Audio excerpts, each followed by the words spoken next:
to the military junta that overthrew the Guinean government as he declares the coup a violation of good governance. They regret the unfortunate and regrettable incident that has taken place in Guinea, and to discuss our response to this clear violation of our common charter of governance, of good governance. But there is skepticism in Guinea that President Akufo-Addo and his ECOWAS colleagues can do anything to reverse the military takeover. None of them has said anything. People are convinced here that these ECOWAS meetings are just barely a matter of standard procedure.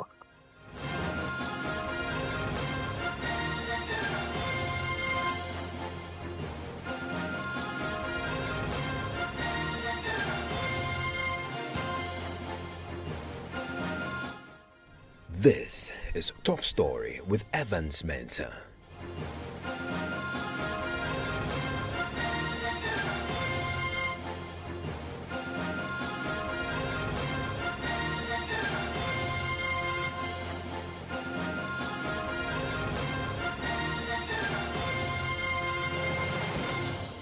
And Top Story is always brought to you by Gasem Cement, the nation builder. It's also brought to you by Vodafone. Together we can.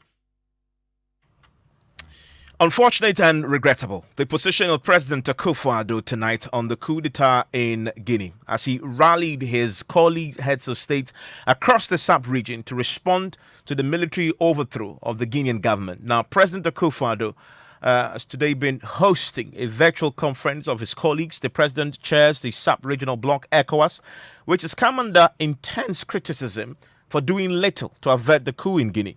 Now, we are expecting in the next few minutes a communique from this conference, which may, we understand, impose sanctions on the Guinean military junta. Now, listen to the President Akufo-Addo, as he opened the conference today. Well, I want to thank all of you, especially the heads of state, for acting so promptly and without hesitation to be present at this meeting. I believe that the manner in which, in times of crisis, the leadership of ECOWAS responds is the surest testimony of the strength and the commitment that all of us have to the goals of our regional organization. I don't believe that we need to have a long ceremonial opening. All of us know the main matter which has brought us here, which is the unfortunate and regrettable incident that has taken place in Guinea.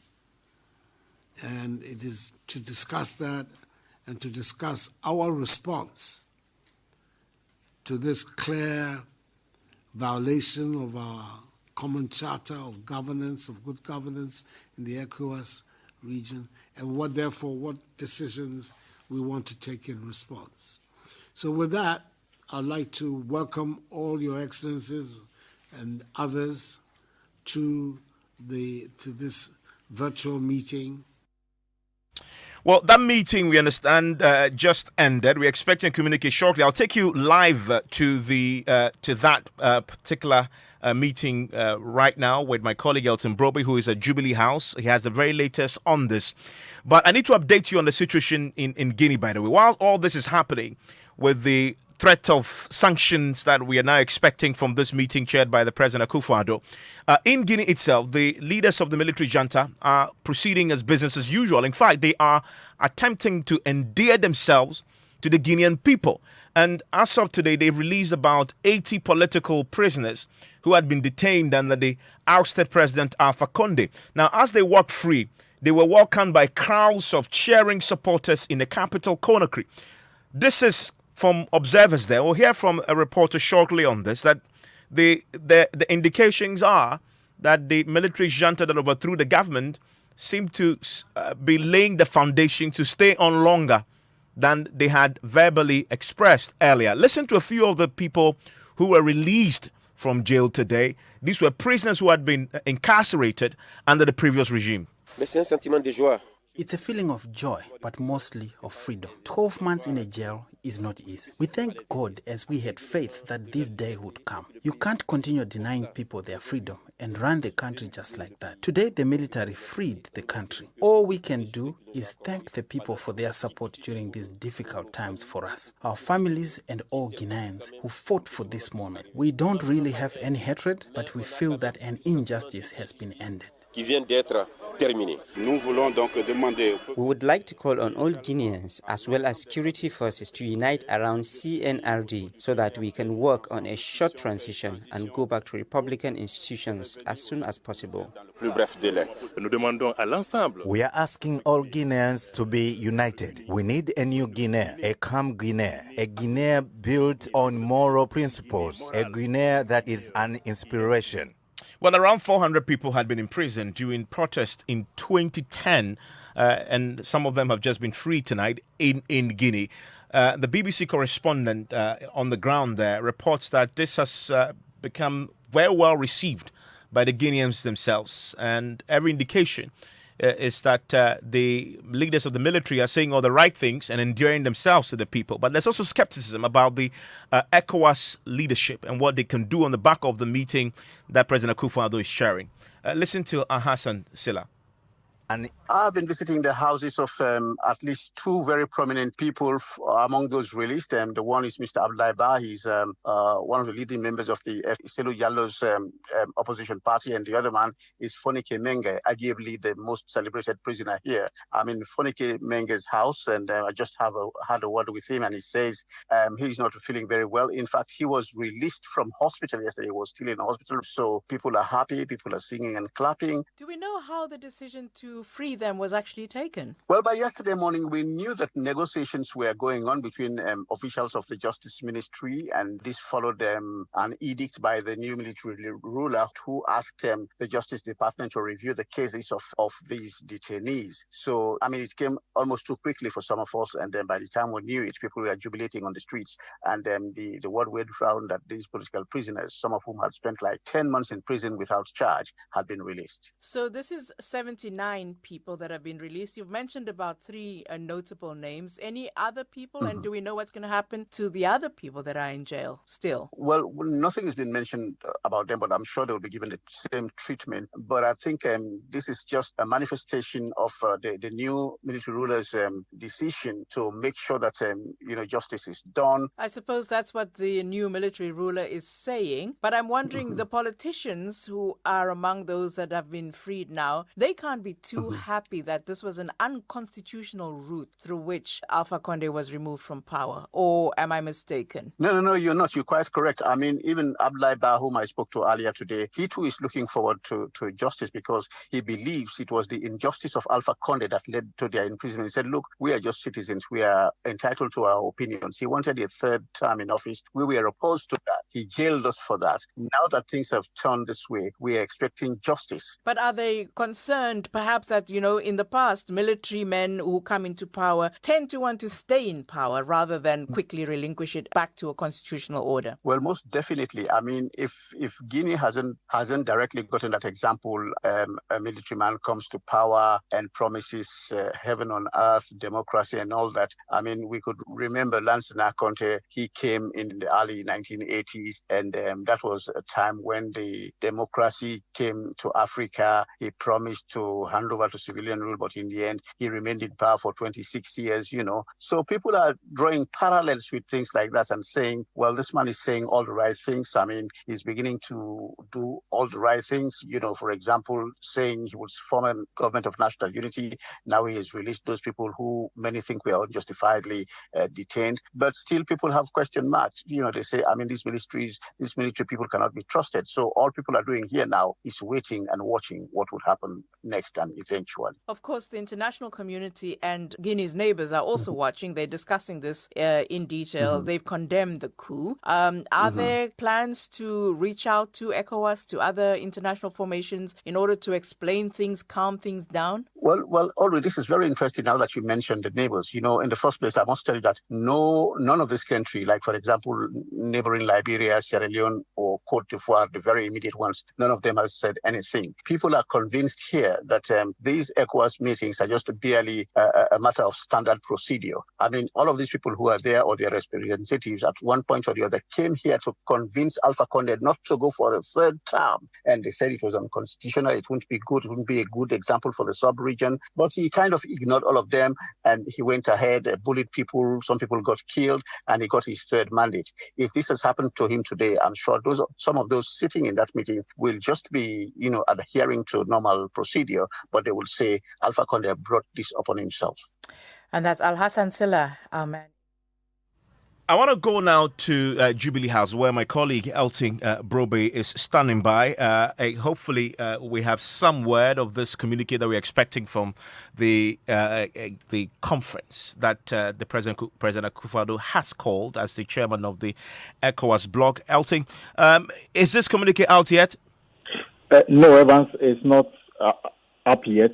Though the meeting ended some few minutes ago, President Akufo is currently engaged in another presidential duties here at the Jubilee House. But all of us here, we're waiting for that communique. My information is that the ECOWAS protocol, once the heads of states are done, it is the responsibility of the president of the commission to put it together, get back to the chairman of ECOWAS, in this case, President Akufo-Addo. If the communique represents what has been discussed, then they can go ahead and then get it out. So that's what we're all waiting to get from the handlers of the president as to what exactly the communique implies. But my information is that they have announced some sanctions against Guinea. Key amongst them is the fact that Guinea is now suspended from all ECOWAS activities. There is also a call on them to immediately hand over power to a civilian person to start the process of returning the country back into constitutional rule. And the failure to do so will come with additional sanctions, which may include the closure of border between Guinea and their neighbors. These measures, from what I've been told by persons close to the president, is to force them to return the country back to constitutional rule, because from the position of ECOWAS, what they have done is in clear breach of the ECOWAS protocol on good governance, and it's not something that the ECOWAS want to contend. So, Evans, these are the two issues that we've been told will be contained in the communique that we are all waiting to get access to. But my information is that just like it happened when Mali had their crisis and President Akufo-Addo called on leaders to decide on the way forward at the Peduase, the Malian military regime had the opportunity to justify their action. My information is that at this virtual conference, which ended some few minutes ago, the military regime in Guinea also had the opportunity to speak to leaders on the bloc, explaining to them the factors that led them to take the action that they took on Sunday, which ousted Alpha Condé out of power. And leaders on the bloc are saying that even though they may have reasonable cause to do the things that they did, it still violates laid down protocols that ECOWAS has established, and for that reason, sanction is the first step, suspension from ECOWAS activities, and then a call on them to immediately hand over power to a constitutional person, a civilian, and that civilian will have to now begin the process of returning the country back to constitutional rule. But the full text is what we're waiting to hear. Alton, thank you very much. And we'll wait for the specifics of the, as we're expecting, the sanctions that ECOWAS, under the leadership and chairmanship of the President Akufo-Addo, will impose on the Guinean military junta. I want to bring in Dr. Ken Ahosu. He's a senior research fellow and lecturer at the Legon Center for International Affairs and Diplomacy, LESIAD. Doc, thank you for your time here on Top Story. Thank you for having me. Are sanctions the best option now for ECOWAS? Well, I don't know if they are going to impose sanctions. I think, given the circumstance, the best thing to do is to condemn the intervention or the coup d'etat and ask the regime, give them time and conditions under which they will transition to democratic rule without imposing sanctions. This is my expectation, largely because the former president, Alpha Conte, did not play by the rules. He cannot be seen as a legitimate ruler. And just as we've been hearing, over 100 people have been imprisoned by him, and some of them for 10 months without trial. These are people who have families. These are people who have health issues and that sort of thing. Becoming a head of state is not an authority as to behave anyhow with impunity. And then we all saw these things coming when Alpha Conde was trying to change the constitution as to remain in power forever.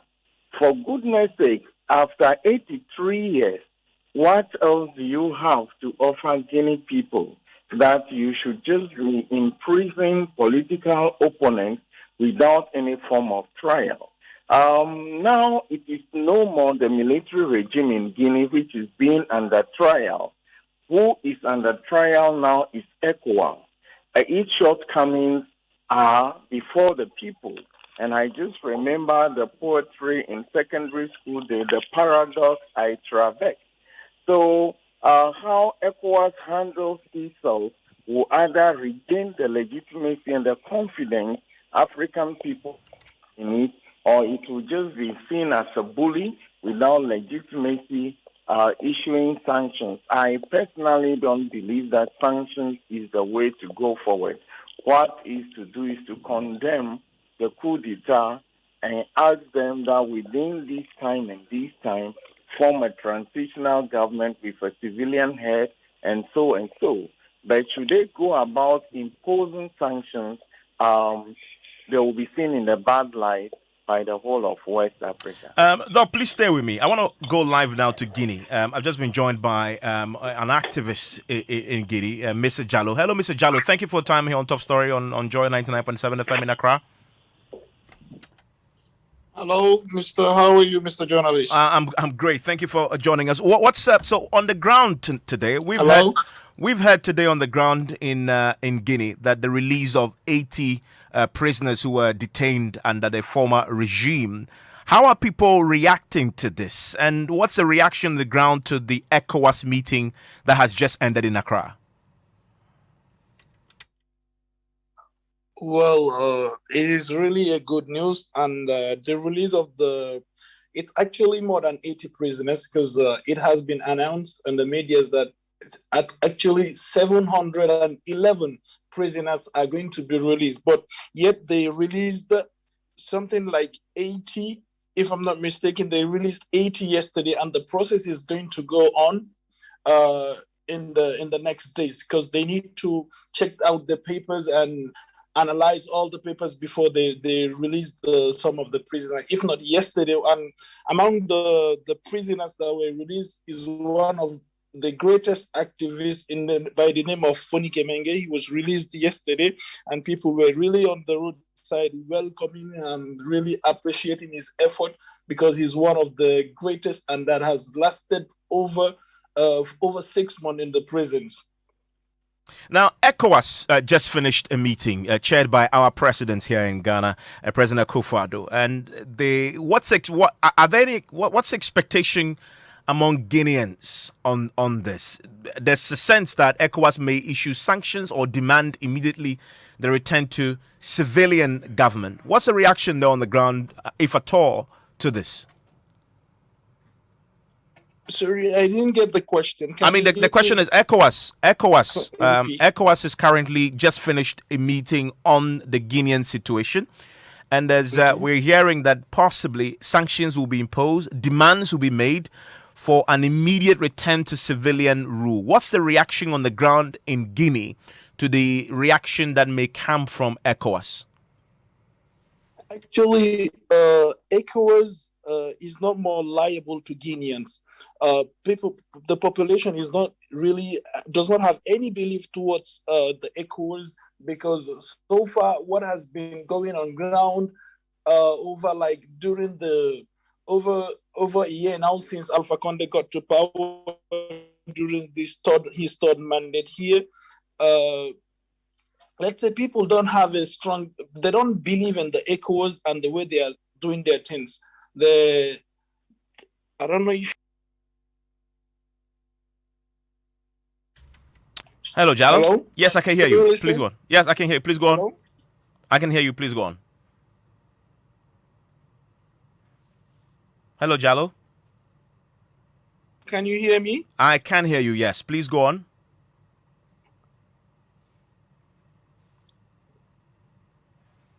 Hello, Jallo. Please go on. You can proceed. I can hear you loud and clear. Can you hear me? Okay.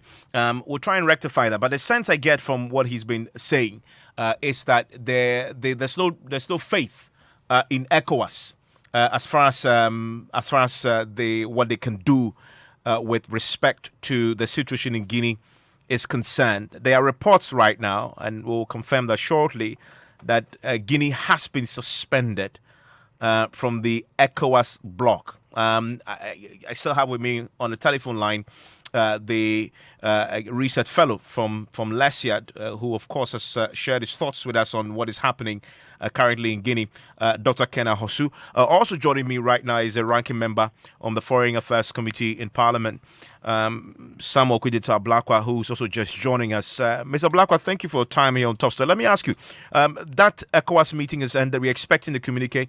Our reporter says sanctions likely, but as you're just also learning, it's possible also we are waiting to confirm that ECOWAS may have taken a decision to suspend Guinea. I know you have a lot of sources in the ECOWAS community. Have you confirmed any of these? Well, good evening, Evans. Your information is quite accurate. It will appear that ECOWAS is opting for sanctions. You know, Evans, when we spoke on PM Express, my view has always been that sanctions do not work. Sanctions were imposed on Mali. What has happened? It has not moved progress. It has not brought about the lasting peace which is required. What I would have thought could be considered is ECOWAS adopting a mediating posture, appointing a high-level emissary to go in and negotiate. Because, look, ECOWAS disappointed the Guinean people, and they let the sub-region down. They failed to be proactive. They were silent when Alpha Conde was mutilating his constitution, being high-handed, organizing sham elections. That referendum was a sham. ECOWAS's own observer mission reported that there were lots of ghost names in the register. The referendum that led to the passage of the new constitution was a sham. The election that secured a third term for Alpha Conde was discredited. All the observer reports were not reports that we should be proud of. And yet, ECOWAS did not stand up and call their colleagues to order. When Alpha Conde carried out the high-handedness that led to hundreds of opposition elements, including civil society leaders and youth activists, being detained without trial. Some of them have been in prison for more than 10 months without trial, in flagrant violation of their human rights. ECOWAS remained silent. ECOWAS did nothing. Now you have this Lieutenant Colonel Mamadi Doumbouya, who today he's gone ahead of ECOWAS. He's released as many as 80 today. He promises to release about 100 more in the coming days. All of these actions is giving him legitimacy. The people are saying that the kind of freedom they want to see, the kind of society they want, where people are not detained without trial for more than 10 months, where dissent is respected, where democratic ethos and values are cherished. This man, even though he has come through the back door, and we all do not want to encourage coup d'etats. We don't want to go back to the era of the 60s to the 80s where coups were fashionable in Africa. But what he is doing, he seems to be giving the people the results that they couldn't get from ECOWAS. And that is why this, approach of imposing sanctions and thinking that if you take out Guinea from ECOWAS, you solve any problem. It does not. So what will solve the problem? What should ECOWAS do now? Because we are expecting this communique might come out very soon to confirm everything we've heard. But so if not sanctions, what then? Look, ECOWAS must recognize that you can't keep doing the same thing which hasn't worked. ECOWAS should admit that they have let the people of the sub-region down.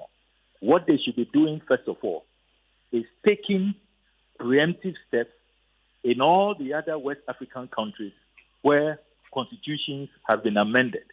They should make a demand that there ought to be a reversal of all of those unconstitutional and undemocratic practices. And they should begin to make it clear that they will no longer sit idle and allow ECOWAS leaders to just mutilate the constitution, to just go after opponents, detain them, virtually, close the democratic Is that state to suggest that on the specific Guinean case, and impose a regime of high-handedness? Just because of time, that is what ECOWAS should be doing. Just because of time, on the specific Guinean situation, appoint an emissary, adopt a mediating posture, because as we speak, the Lieutenant Colonel is taking steps which is making him very popular. He seems to be enjoying legitimacy now, which ECOWAS does not have. So this emissary's job, just for clarity, this emissary's job will be to facilitate a return to civilian rule. Exactly. Okay. Exactly, because fortunately, the Lieutenant Colonel himself has said that he does not intend to hold on to power for a long time. Of course, that's the initial message all of these coupists put out. But at least so far, he seemed to be walking his talk. He's releasing all of these opponents, regardless of which political parties they come from. He has met all the political parties, all civil society organizations. He wants to form a union government.